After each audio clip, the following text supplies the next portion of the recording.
have to say, a lot of the people I know who I've interviewed for this podcast and in general that are doing the crazy things with their writing and have stuck with it tend to be the people who either come to it later in life or the people who have a business background and then decide, I hate this. This isn't what I want to do with the rest of my life.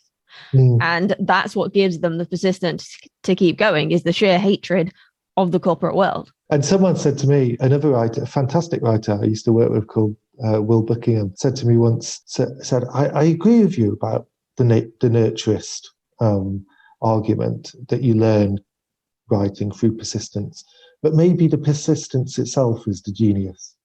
Maybe just being willing to put your whole heart and soul into it for years and years.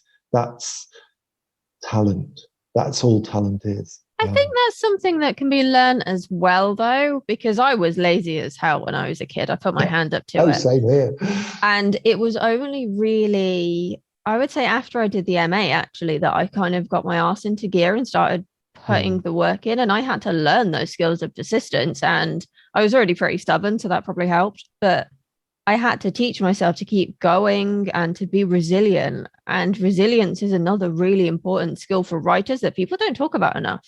And it is hard. Oh, yeah. And being willing to put it with endless rejections, and even, people would be amazed, that some of the most well-known, famous writers still get rejections. It's not that they stopped getting rejections because they then made thousands of pounds, tens of thousands of pounds on their work. It's that they still get rejected. So yeah, certainly there is that element of just carrying on that is important. And I agree with you. I was a terribly lazy, I suppose I shouldn't admit this, but I was a terribly lazy student. And I sometimes call teaching institutionalized hypocrisy.